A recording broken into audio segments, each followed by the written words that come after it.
China has always been fond of constructing buildings that look impressive, appear advanced, and look well on photographs, often at great expense. But when it comes to actual use, you realize it's not that you can't afford it, it's that they are not practical at all. On August 31st, news about the Ling Mountain scenic area in Shanrao City, Jiangxi Province, installing electric escalators across the entire mountain shocked many netizens. A recently circulated video showed that the scenic area has built a new outdoor electric escalator on the southeast corner named Cloud Top Sky Ladder. The project cost approximately 130 million yuan, about 18 million USD, and began trial operations on July 25th. The escalator runs along a cliff with 10 stages connected in a sequence, spanning 753.2 meters in length, reaching the top of Dongtai Peak. The vertical rise is equivalent to 88 floors, and a one-way ride takes about 20 minutes. The Ling Mountain scenic area in Shangrao City is known for its unique rock formation and rugged terrain. The main ridge has an elevation of about 1,000 to 1,400 meters, with the highest peak, Tianti Peak, reaching 1,496 meters. It usually takes tourists 3 to 4 hours to hike to the top.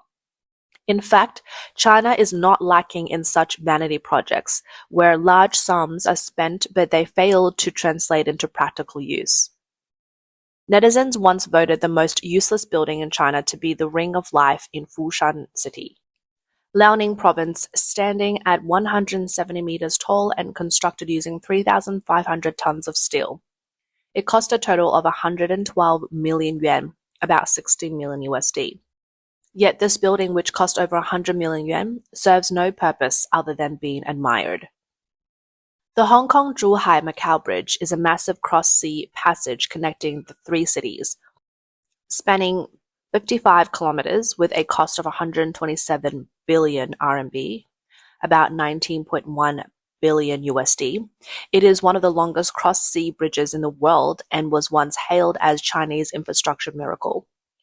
Despite its granular and advanced technology, the bridge has long faced problems such as low usage rates, complicated passage processes, and returns below expectations. Due to the differing systems in the three regions, cross-border vehicles must apply for specific license plates and a cumbersome process that makes it hard for ordinary private cars to pass directly, resulting in traffic far lower than the desired capacity. In the early stages of operation, the daily vehicle count was less than half of the expected number. In reality, for average citizens, it's a case of a visible but unusable. Returning to the so-called longest mountain escalator in Asia, while it provides a new option for easier access to the mountains, it also attracts many voices of doubt, the most controversial being, where is the money coming from? Will the project break even? Based on public reports and budget documents, the project was included in the local government's 5-1s initiative in 2020, and the construction funding was secured through special bond financing by the local authorities. The winning bidder was Jiangxi Yongcheng Electromechanical Equipment Engineering Co., Limited, with the contract amounting to approximately 127.9 million RMB, which is about 18 million USD. According to the 2025 government budget data from Guangxi District in Shanrao City, by the end of 2023, the project contract had a total signing amount of about 133 million RMB, with 42.47 million RMB already paid and over 90 million RMB, about 12.6 million USD, still due. As a state-owned enterprise, Shanrao Ling Mountain Tourism Development Co., Limited is fully owned by the local state-owned Asset Supervision and Administration Commission, which means the debt will ultimately be transferred to taxpayers. According to the 2025 government budget of Guangxi District, the remaining debt is already substantial, and adding another project like this will only exacerbate the local debt crisis. China's hidden debt problem has long been an open secret. It is estimated that the scale of local government debt nationwide reaches several trillion RMB. Many infrastructure projects, once completed, end up as unfinished or idle, with maintenance costs adding further strain to public finances. The operational and maintenance costs of the Ling Mountain escalator, including electricity, repairs, and safety inspections, could run into millions of RMB each year.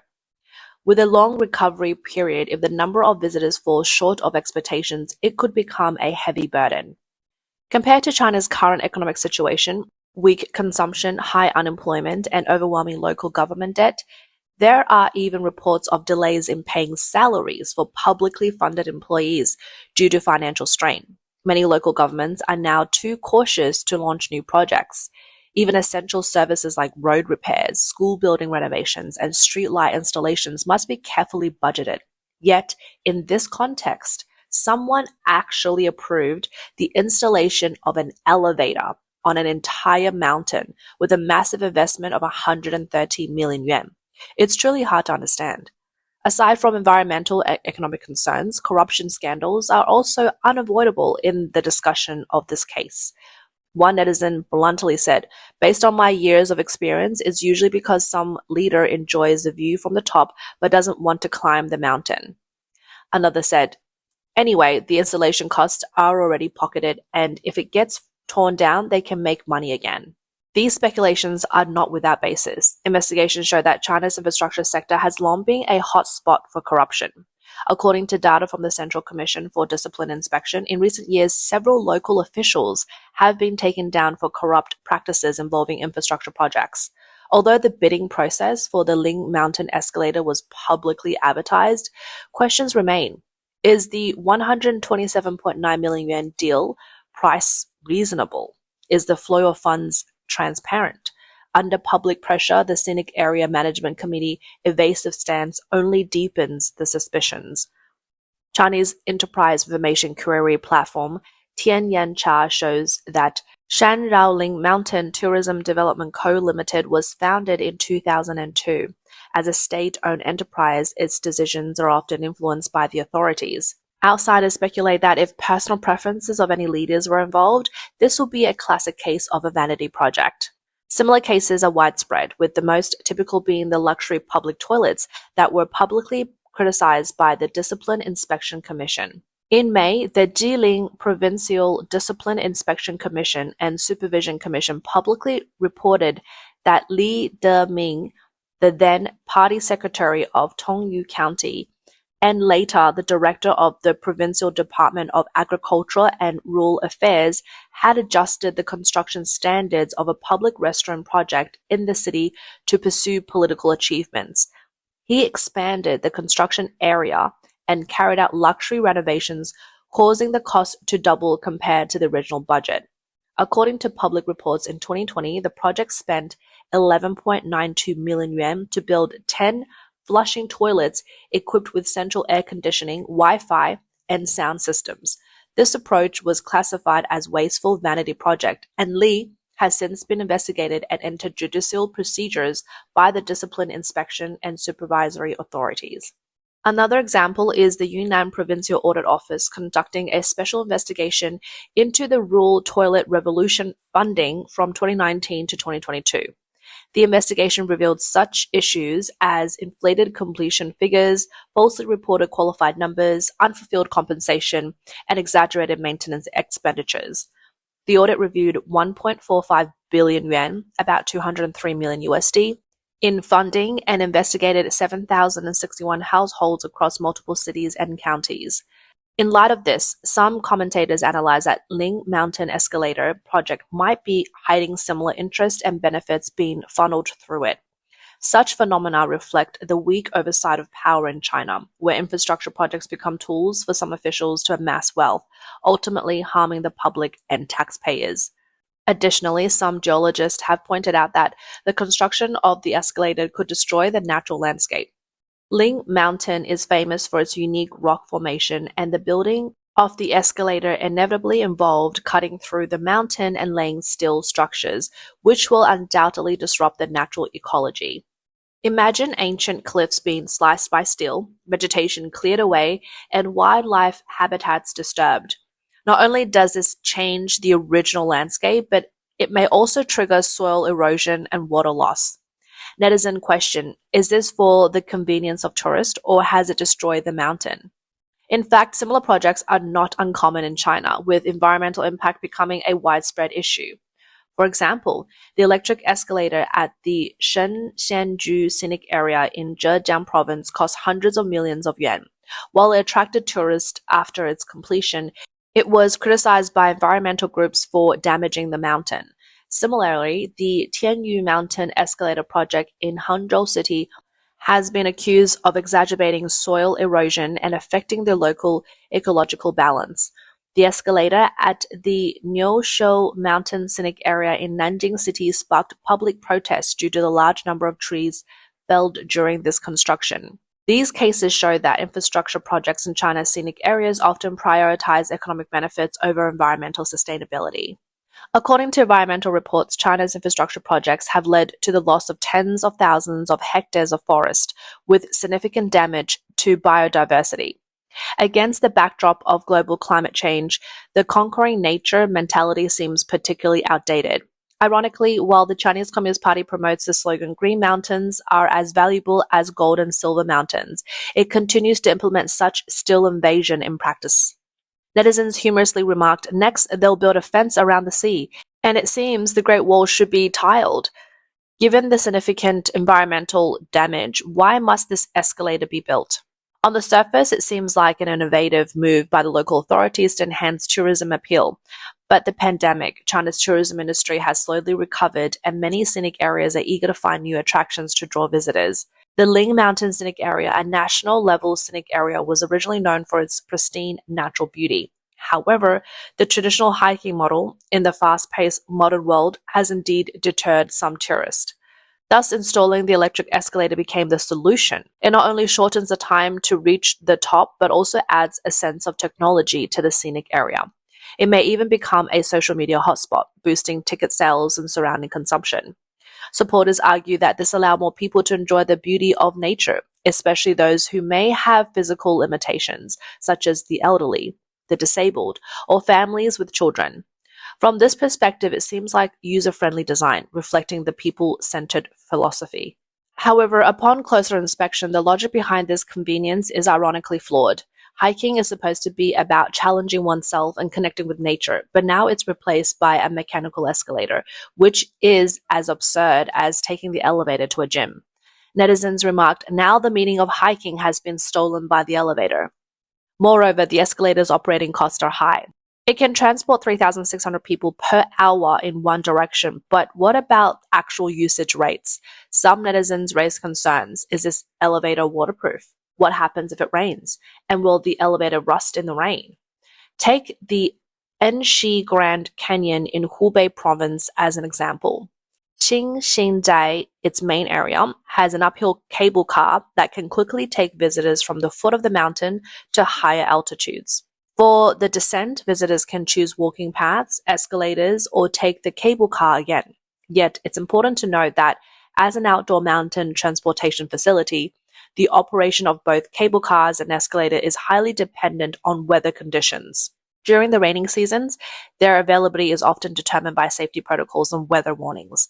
During the continuous heavy rainfall from June to July 2016, the Enshi Grand Canyon Scenic Area officially acknowledged in a public notice that some attractions had to be temporarily closed, and facilities like cable cars and escalators would also stop operating because of the weather.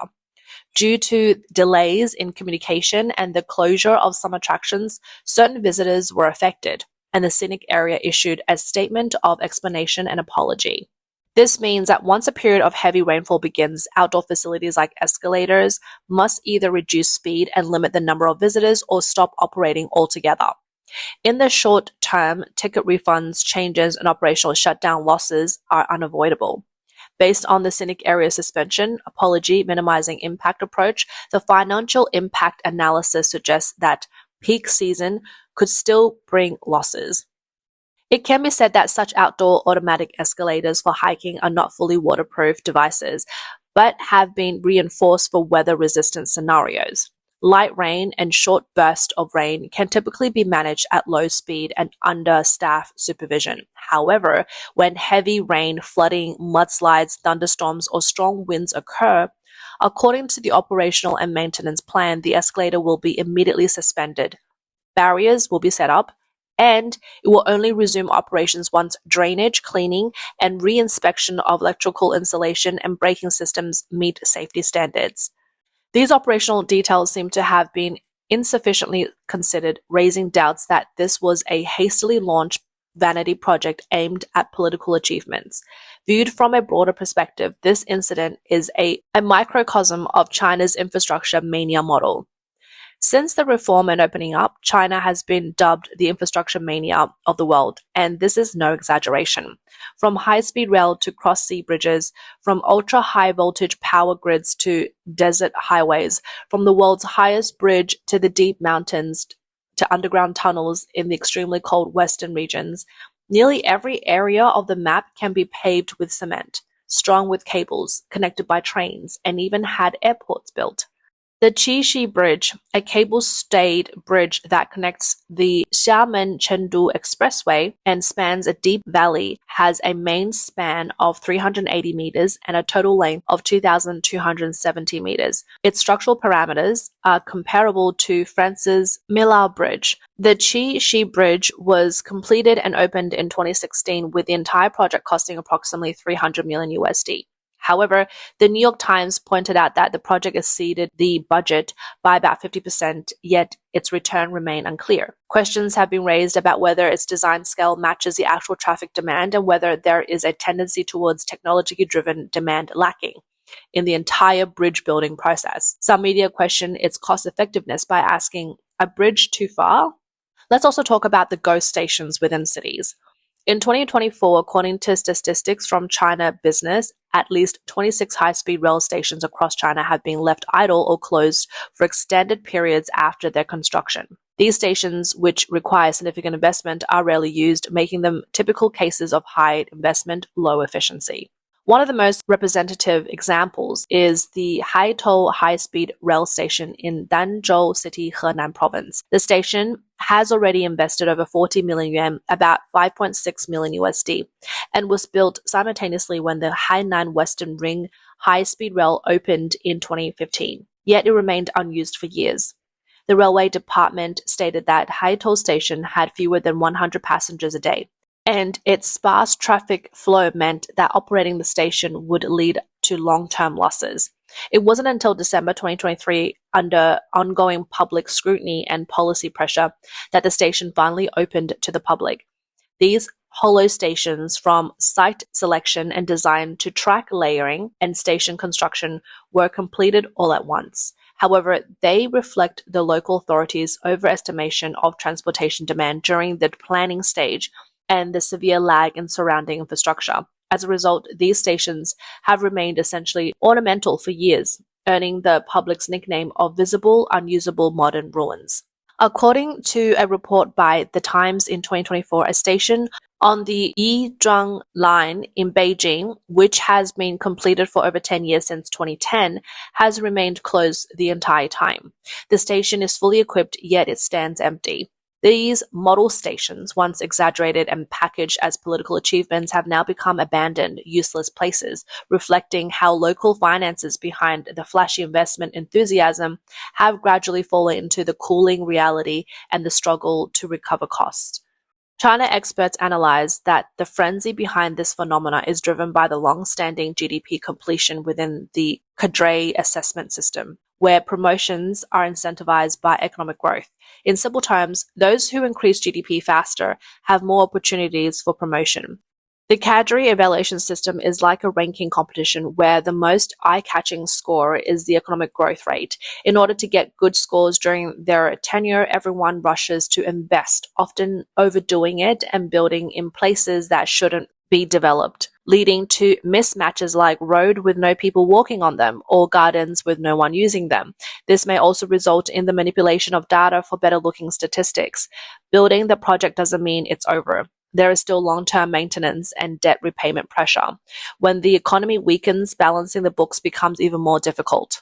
It's unfortunate that despite similar projects being repeatedly exposed for problems and causing widespread controversy, they are often relaunched with a new name and location. Many of these projects continue to emerge because infrastructure has become the panacea for local economies. China's debt problem is particularly severe. According to China Digital Times, large infrastructure projects must be approached with caution, or the debt will be left to future generations.